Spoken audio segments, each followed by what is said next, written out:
Well, hello, students in EDU 211. This PowerPoint or Google slide presentation is going to take the place of our Tuesday class that has been canceled.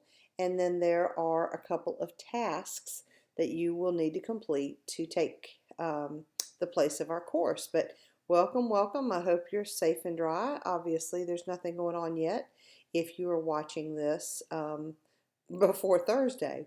So you should have read your Ogle Beers text. There are some other texts that you should have read, and hopefully you will pause the video long enough to get your RRJ, because I'm going to ask you when we get back to class to let me look at your notes. So at any point that you feel like you should take notes, you just need to pause the video and record your notes, your reflections, your thoughts in your RRJ.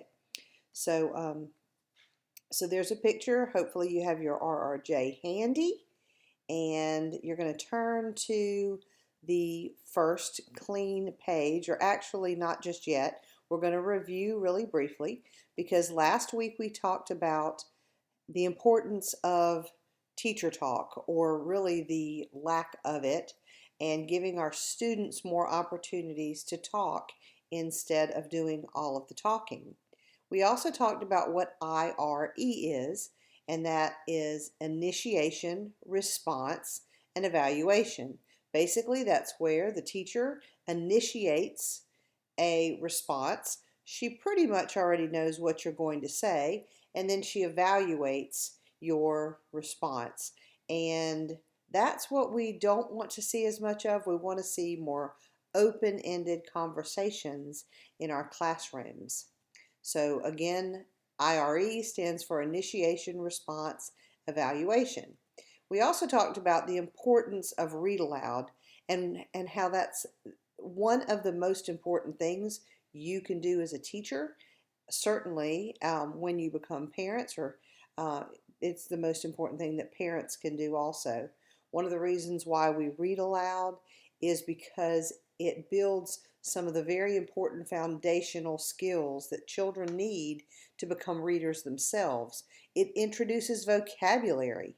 It provides a model of what fluent reading should sound like, and it gives children the idea of using expression when they read, and it also helps them build a love for reading. So when we talk about the language arts and what they are, we don't just think about reading and writing. We need to also understand that it includes listening and speaking, and more recently, we've included viewing and creating because of all the technology that we've had available to us. So I ask you to work with a partner, work in a small group, and talk about what authentic communication should look like in the classroom and what it should sound like. So if you would, make sure that you turn to that portion of your RRJ, and if you want to pause the video and think a little bit more about what authentic communication looks like and sounds like, you could add it to your list. I'm about to talk about those answers, and hopefully, if you've paused the video, if you got to work with your small group, a version of some of the things I'm going to mention will be on here. Remember, this is not an exhaustive list, and you may have written your ideas in a different way than I've presented them, or that I'm presenting them. So one of the things that you should see when you go into your field experience, or I hope that you see, is that you should see students making eye contact with one another and the teacher. You need to also be conscious of making eye contact with students, with your professors, with other students at Coker. The eye contact is very important. You should also notice if your field experience teacher is making eye contact with the students. She shouldn't be looking off behind the students I mean, there may be glances and that type of thing, but she really needs to be focused on what the students are saying. Hopefully, the teacher is giving ample time for students to answer. So you might see moments of pauses, waiting. Wait time is something that teachers usually need to work on as they grow in their practice. You should also hopefully see small groups of students, collaborative groups. You might see students engaged in different types of communication. They're listening to one another, they're speaking, they're writing, they're reading. And the classroom is student-centered as opposed to teacher-centered. Students have ownership in the classroom. They're moving about, getting their own materials. They know where things are and their supplies are accessible. So hopefully some of those are things that you mentioned. I won't be surprised at all if you and your group came up with some other great examples of what authentic communication should look like. Now let's talk about what it should sound like. So you should hear the teacher speaking respectfully to the students. The students are also speaking respectfully to one another. You're hearing those nice words and kind words. You should hear more student talk than teacher talk. Again, you should hear the teacher and students listening intently to one another as the conversations are happening. Again, you should hear pauses in the conversation for thoughtful reflection and for the teacher giving students time to develop their thoughts. You should hear open-ended questions. Hopefully you do not hear a lot of IRE. And you should hear students modeling the teacher talk, such as, may I help you with that? And they should be becoming leaders in the classroom. So hopefully, as when we get back together, you can help me add to this list. And I look forward to hearing what you and your group came up with. There it is again. We're getting through there. All right, we've already talked about creating student-centered context for learning and making sure that there is more of their talk than ours. Hopefully you will see teachers with classroom routines that are set up so that their students use their language and that their language helps them deepen their understanding. So we've talked a little bit about turn and talk. These are just a couple of examples of anchor posters that I borrowed. Sometimes we as teachers will sit with students or teach specifically at the beginning of the year what it means to turn and talk. And we'll say things like put knees to knees, eyes to eyes, one friend talks and one friend listens, and then you switch. I really like that first poster because it's to me, very simple. The one with the owls has more text and fewer pictures, so it's not necessarily my favorite, but you also want to be mindful of the age level. So if I've got an older elementary group, maybe I would have something similar to this, where I go over the think, listen, talk, connect, and I go over these posters with my students. You also might have some of your field experience teacher might call turn and talk, think, pair, share. That's basically the same thing, except it adds another step. Instead of just turning and talking, you teach your students to think first. Think about your idea. Get it in your head. What are you going to say? Now you turn and you pair up and you talk to your partner, and then you share an idea with the whole group. I'm also hoping that as we're building up to our field experiences, that when you do get into those classrooms, these are some of the things that you're going to be reflecting upon. You're going to be making connections to what we're talking about in class, and you're going to be looking for those things in your field experiences. So you also want to see what ways in which your field experience teacher is creating an inviting and accepting climate in the classroom. And you should be thinking about how you are also helping with that. So, do you speak respectfully to your students? Are you genuinely interested when you ask a question and when they answer? Are you waiting for the answer and then are you responding appropriately? And you're not saying, yeah, that's nice.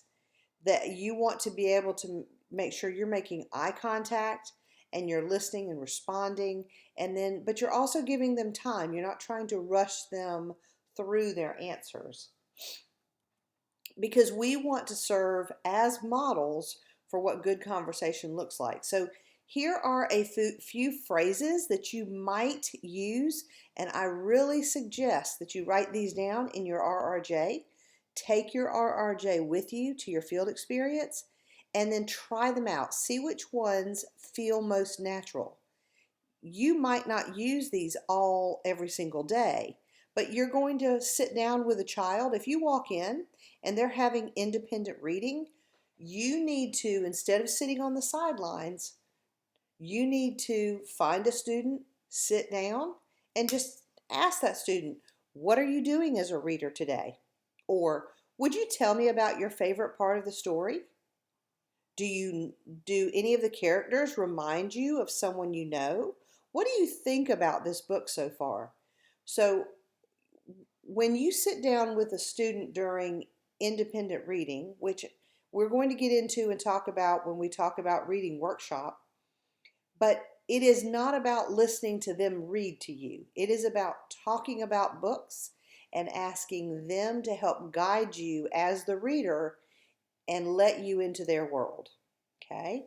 So if you walk in and it's a writing time, I hope that you are again going to engage yourself within the classroom, maybe pull up an extra chair, sit beside a student or a group of students and ask them, what are you doing as a writer today? If they're drawing something, would you tell me about your illustration? Or just simply say, how's it going? What are you planning to do next? So spend some time with the students when you see them reading and writing, and ask those open-ended questions and see what they answer. Those are the kinds of things I want to see in your reflections and when you turn in about your field experiences. Those are some of the kinds of things, the data that you're going to have to collect, okay? Hopefully you'll see small groups, you'll see collaborative groups. So just to review, you're going to serve as a model. Hopefully your field experience teacher is serving as a model. You want to look at the classroom routines, and you want to look at how the students are using their language. All right? Now, I'm trying to move quickly. I know that long voiceovers are not easy to listen to, but we're going to jump into just a few of the words that were covered in the readings, and one of them is pragmatics. If you go to Word Hippo, which is just a website that's an online, kind of easy to use, kid-friendly dictionary, you're going to find a variety of definitions for pragmatics. So let's look at what you might find in a dictionary. If you look up pragmatic, you're going to find things like it's dealing with things sensibly and realistically in a way that is based on practical rather than theoretical considerations. Pragmatic means practical. It's matter of fact. It's sensible, down to earth, commonsensical, businesslike, no nonsense, and it's informal. Okay? So saying something using it in a sentence, she remains pragmatic in the most emotional circumstances. She remains down to earth. she remains no nonsense, even in the most emotional circumstances. So knowing that helps me understand what pragmatics means when it comes to linguistics and in our context. The focus of pragmatics is looking at the variety of uses of language. So we're paying attention to the varied uses of language. Pragmatics is the branch of linguistics that deals with language and how it's used, in what context that it's used. It's also a subfield of linguistics called, you might hear it called semiotics. And it's the study of how words are used, or the study of signs and symbols. It's actually very fascinating. So we're going to do a little exercise. And what I want you to do, and you have to do this or I'm going to know that you didn't, is I want you to write a sentence using the word scale. And here's the kicker. I want you, as soon as you see this slide, as soon as you write this sentence using scale, write it in your RRJ, I want you to email me the sentence. You don't have to put Dear Dr. Stockdale. You don't have to put sincerely. You do have to email me the sentence to get credit for this activity. And so I'm hoping you'll pause the video, send me that email right now as soon as you write it. Now, I'm very curious to see what you came up with for your sentence. Now I want you to look at these pictures of examples of scale to help us better understand pragmatics, because you all could have come up with a different way to use the word scale and still been correct. Maybe you would have used it as the scale on a map, or the fish has scales.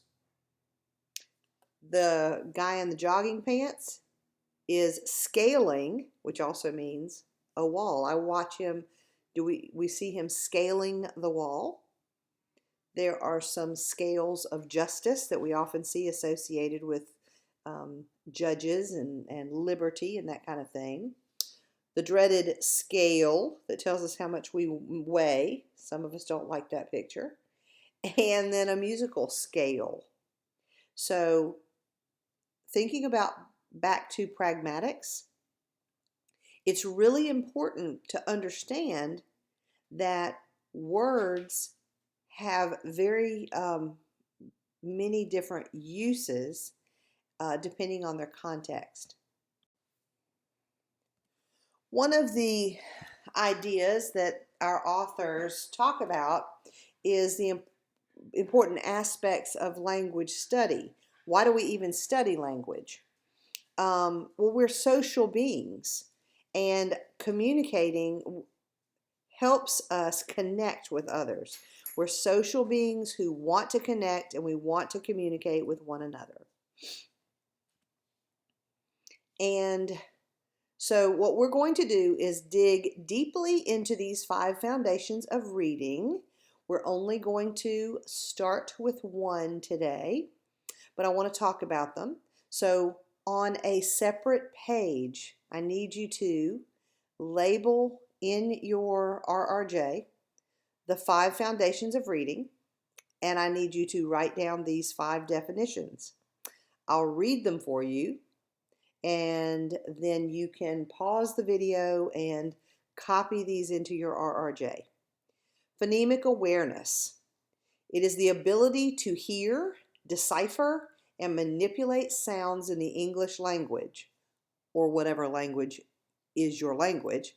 And remember, phonemic awareness focuses on sounds only. Phonics deals with the sound-symbol relationship. Students understand that each letter is a symbol that represents a sound. Phonics focuses on letters and sounds. Fluency. Oral reading fluency is the ability to read with accuracy, speed, and proper expression. Vocabulary refers to words known to communicate effectively. Comprehension. Reading is built on the ability for students to understand what they read. So this should be a separate page in your RRJ, and in our subsequent classes, we are going to concentrate on each one of these 5 foundations.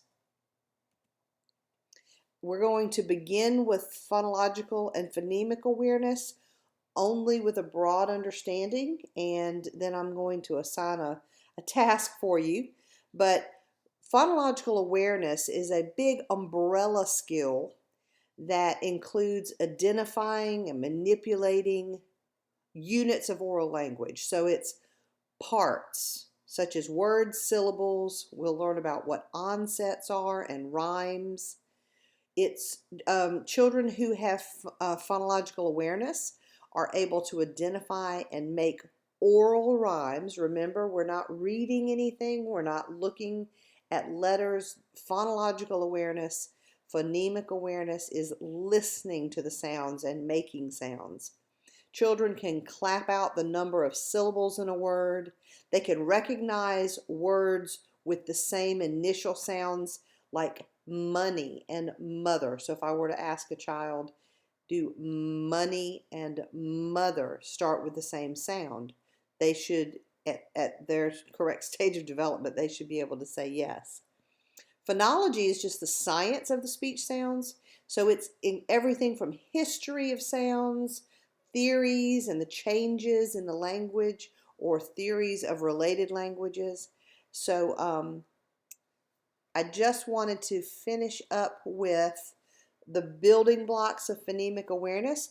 We're going to look at each one of these, hopefully in class, and get to kind of practice as we go up. We would start at the bottom with develop a kinesthetic awareness of sounds, all the way up to rhyme one-syllable words. But phonemic awareness is all of these things. You do not need to copy all those steps, but I want you to understand that phonemic awareness entails a lot, and we can assess and we can kind of evaluate where children are with their phonemic awareness in many different ways. So one of your tasks is to go to Edpuzzle and edpuzzle.com, click on the Get Started button. If you already have an account, you should be able to use the code to get into our account. But if you're new to Edpuzzle, go to the Get Started button. You are a student, so sign up as a student. Create your student account. And I don't recommend signing up with Google unless you've already done that, because I need to know that you've signed in to give you credit for watching your Edpuzzle videos. And you're going to click on or put in this class code and create your account. So there are 2 videos. One is called What is Phonological Awareness? And the other one is called Phonemes and Letter Sounds. And that is class. Hope you all stay safe and listen to the updates and all the alerts. And and you can be expecting to turn in your assignment that you've got tomorrow. You've got an assignment due tomorrow. So I'll talk about that in an email. All right. Have a great evening. Bye.